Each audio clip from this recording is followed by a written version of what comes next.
Perkenalkan, nama saya Saditi Asar Sausan. Perkenalkan, nama saya Arikza Hanifratiasa Putri. Perkenalkan, nama saya Alisa Zahira Sasmita. Perkenalkan, nama saya Syahdu Zara Putri. Perkenalkan, nama saya Nanda Khairuni Safira Salsabila. Hai, saya Lita Burden Laili. Nama saya Anissa Fajai Delia. Hai, hari ini aku dan teman-temanku akan menjelaskan tentang paham liberalisme. Ada yang tahu nggak ini paham liberalisme itu apa? Nggak tahu. Jadi, paham liberalisme adalah ideologi atau paham yang mengutamakan dan menjunjung kebebasan individu serta hak-hak yang dimiliki setiap individu dalam berbagai aspek kehidupan, di antaranya aspek agama, politik, ekonomi, sosial, dan berbagai aspek lainnya.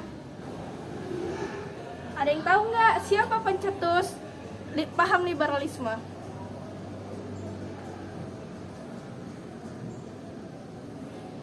Pencetus paham liberalisme adalah John Locke. John Locke menegaskan bahwa negara tidak boleh ikut campur dalam urusan agama seseorang. Apa aja nih negara-negara yang menganut paham liberalisme? Yang pertama ada Amerika Serikat atau AS. Amerika Serikat sangat dikenal menjunjung tinggi kebebasan.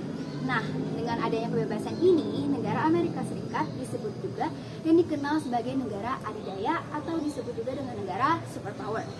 Yang kedua, Jerman. Ideologi liberalisme di negara ini mulai muncul setelah runtuhnya tembok Berlin pada tahun 1989 dan diresmikan mulai tahun 1990. Selain itu, adanya Partai Demokrat Liberal yang banyak mendominasi parlemen Jerman semakin memperkuat adanya ideologi liberalisme di negara ini. Yang ketiga ada Australia. Ideologi liberalisme di negara ini dibawa oleh para pendatang asal Eropa.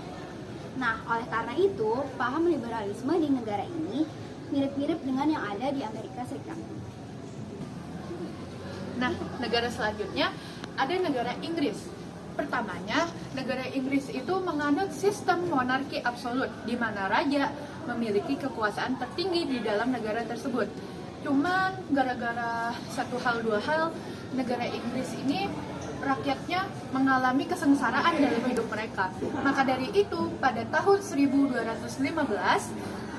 muncullah Magna Carta yang menyatakan konstitusi itu merupakan kekuasaan tertinggi di negara Inggris, bukan lagi raja yang menjadi kekuasaan tertingginya. Nah, selain itu, sistem parlemen di Inggris ini juga menggunakan sistem dua kamar yang dinamakan bicameral. Selanjutnya, negara Prancis. Negara Prancis ini juga menganut ideologi liberalisme. Ideologi liberalisme ini muncul bertepatan dengan revolusi negara Prancis, di mana di dalam Magna Carta revolusi tersebut terdapat istilah liberté atau yang bisa diartikan sebagai kebebasan. Nah, selain itu pada masa pimpinan Napoleon Bonaparte, ideologi liberalisme ini tersebar luas ke seluruh penjuru benua Eropa dan keberadaannya masih awet hingga sekarang. Nah, negara yang terakhir yang juga menganut sistem liberalisme yaitu negara Asia yang selalu kita kenal, yaitu negara Jepang. Nah, negara Jepang ini apa sih yang menunjukkan kalau dia itu merupakan negara yang liberal?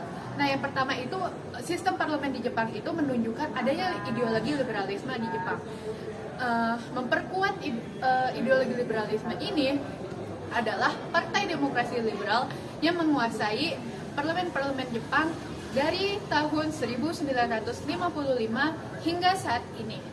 Nah, sistem parlemen di Jepang itu namanya Kokkai, dan dia juga sama Inggris, dia menggunakan sistem dua kamar, di mana sistem di Jepang ini menggunakan dua majelis, majelis tertinggi dan majelis rendah.